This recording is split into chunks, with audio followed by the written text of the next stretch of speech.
now going to go ahead and work on the straps. For the straps, you're going to start from one end of the doll's head, make that long chain to go over to the other side, fasten it, and then we're going to slip stitch back to the other side again. So you're going to be fastening off at the end where you start off with. So you're going to go into 2 stitches next to the doll's ear. So here I'm going to put my hook in first. I'm going to pull through my yarn to get ready to crochet, and I'm going to insert my hook into the next stitch and pull through a loop as well. Now that brings up 2 loops, and then I'm going to yarn over and pull through. When I do that, it creates a sturdier hold because I'm going into 2 stitches and not just coming out from 1 stitch. Now, as you can see, it's right next to the ear where I want that point to be. Now I'm going to go ahead and make a chain. That's 1, 2, 3, 4, and then keep going. I'm not going to really count the number of chains I have because I know it's going to end up being a lot. But you'll want to go ahead and chain however many you'd like to match the length of your purse's strap. And once I measure it, I'll let you know what my purse's handle measurement or strap measurement is. We'll meet back after I get these chains done. Here I have the chain complete. I went ahead and measured it, and it's 30 inches long. If you are using stretchy yarn like I am, you'll want to make sure you measure it while you have it stretched out. That way you can get the true length. So what you'll do next is you will attach the other end of the strap to the other side of the head. And we're going to make sure our chain is not twisted first of all.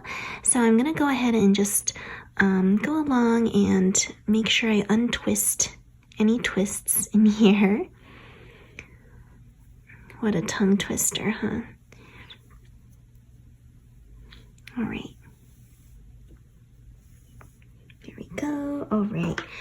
And so now I'm going to go into 2 stitches on this side of the head, just like the other side. Go ahead and go into the side of the ear. Let me double check here. I think I'm down here. I want to make sure I'm not... Okay, yep. All right, so now on this other side, I'm going to go ahead and pull through a loop first.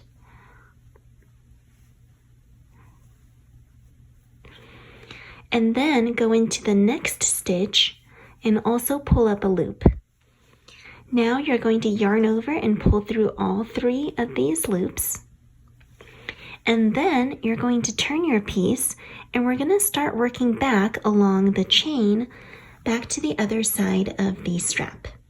All right, and the reason we do this is so that you can add just a little bit more durability to your strap, and you're really going to just do slip stitches in each chain. So I'm going to push my hook in between a chain here and slip stitch.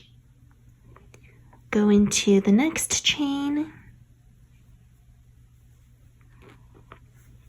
and slip stitch.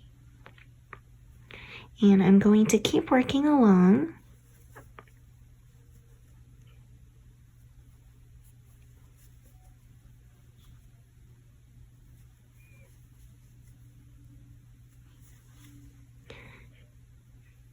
Until we get to the other side.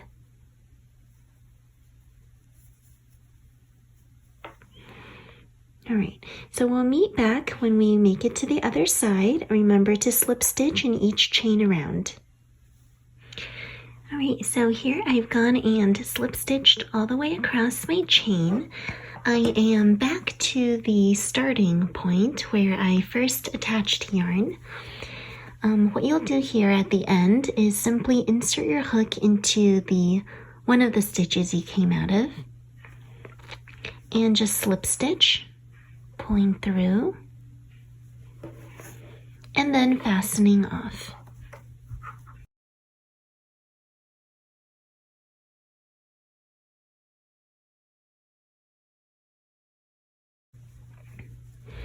So here you can see that you have the starting yarn tail and also the fastened off yarn tail at the end. What I like to do is just tie it together to make it extra secure, and then when you and then pull it underneath, because when you get the bag lining ready, you're going to go ahead and stitch it inside of the purse. So this will be nicely hidden. Alright, so I just kind of quadruple knotted it there, and here is the finished look with the straps. Let's tuck that in. Alright.